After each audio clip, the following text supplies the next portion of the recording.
Hey everyone, it's Stephanie with the Mermaid Trading Post, and today we are doing another updated booth tour. So if you are new here, I have a booth inside of a vintage shop. I sell a lot of shabby chic, nautical stuff. I'm really attracted to pastel colors, obsessed with this pink and green china. I find so much of it and I grab all of it if it's the reasonable price.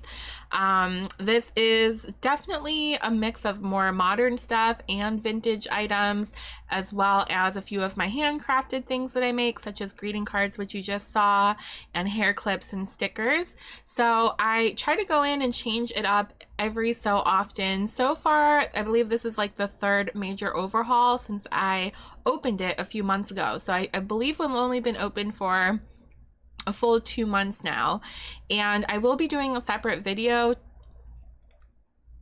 to break down some of the finances for you. I know one of you asked in a previous comment exactly how it worked, what I paid for the items for the booth, how much money I made, and I'm so happy to break that all down for you. So if you're interested in that, please leave a comment to motivate me to get to that soon. Now, this little table has some really pretty pink and purple vases and some little crafty things like wooden blocks. And here is my jewelry stuff, which I have a ton of jewelry, and I also have broken jewelry, and I put those into junk jewelry bags to sell separately, as well as those cute little jars of buttons that you just saw.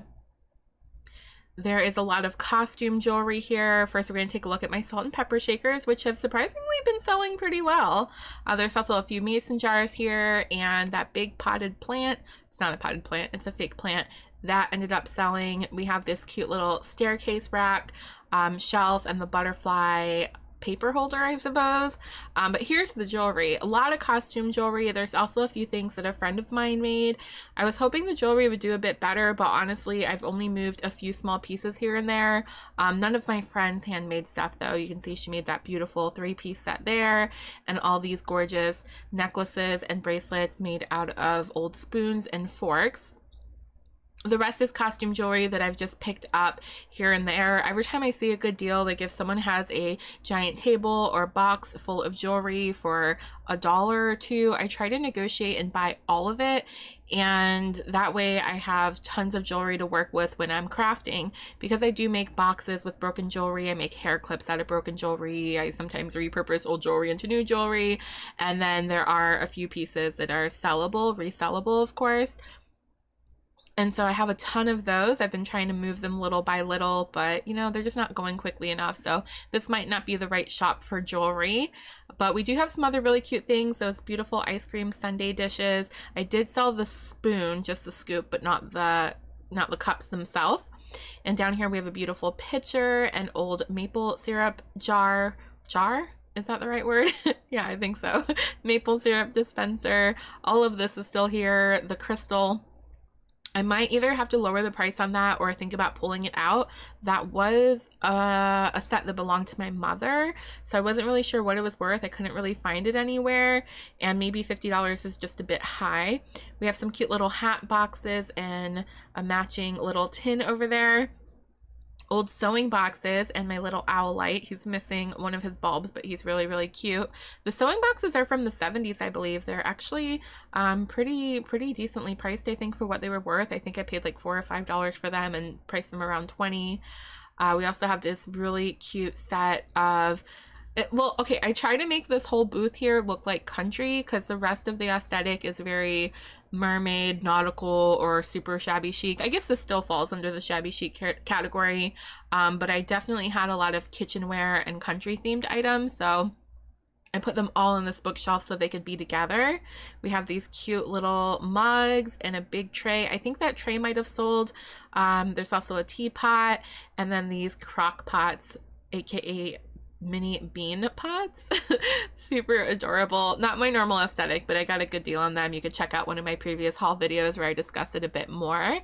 And up here we have these beautiful vases. Those are still there. Kind of thought those would sell quickly. We have 2 candelabras, and then this display stand has a few of my teacups, which I have picked up some more since then. I do have a few of the ones with the mustache holder, which are really funny, and I will move them here once a few of those Sal.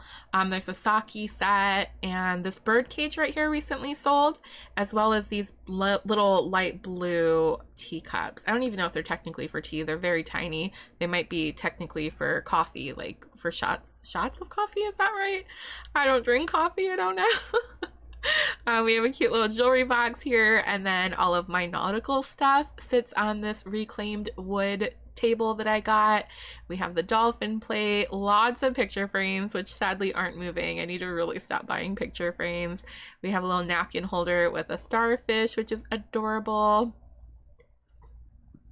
All the dolphins.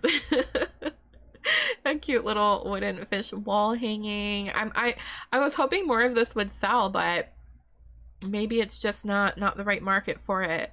Maybe have to try some different avenues of moving some of this stuff. Now, all of those jars sold, all of those mason jars and a few more of the salt and pepper shakers. The footage is a bit more sped up here. I do apologize for that. I do go back and slow some of it down. I think someone might have been talking to me, and I tend to just move quicker if I feel like someone's watching me or talking to me. So if this makes you a bit dizzy, I'm sorry, but I do go back through a bit more slowly so you can kind of get like an overall picture of everything here. There's some of the stickers that I made. I also hand painted those books. And this shelf is full of all blue vases. I tried to group a bunch of colors together to make it look more like a cohesive display. And then up here I put lots of stuff that I thought would be cute for a bedroom or a vanity, including my seashell hair clips that I make and that really cute fascinator. So here we go. Here's a much slower look at that. I'm sorry if I made you dizzy. Just like, this is like my pastel section, just all the pretty colors, the pinks and the blues.